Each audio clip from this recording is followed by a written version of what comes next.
కొన్ని సంఘటనలు చూసినప్పుడు కొందరికి బెయిల్ కూడా ఇవ్వకూడదేమో అనిపిస్తుంది. బెయిల్ ఇచ్చి తప్పు చేశామని కూడా అనిపిస్తుంది. అందరూ అంటారు బెయిల్ ఉండాలి, హ్యూమన్ రైట్స్ వయలేషన్స్, హక్కులు అది ఇది అని అంటారు. కానీ ఇలాంటివి చూసినప్పుడు ఆ బెయిల్ కూడా ఇవ్వదు కొందరు నిందితులకు అనిపిస్తుంది.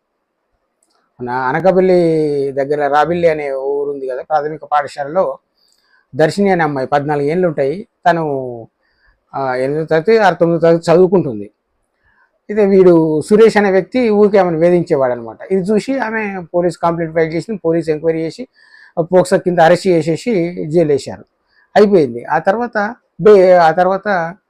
బెయిల్ తీసుకొని ఇంకా బాగా కక్ష పెంచుకొని నిన్న అర్ధరాత్రి తన ఇంటికి వెళ్ళి చంపేసి పరారైపోయాడు. హత్య చేశాడు. పాపం దర్శిని చనిపోయింది. ఇలాంటివి చూసినప్పుడే ఈ బెయిల్ కూడా అనే ఆప్షన్ కూడా ఉండొద్దేమో అనిపిస్తుంది.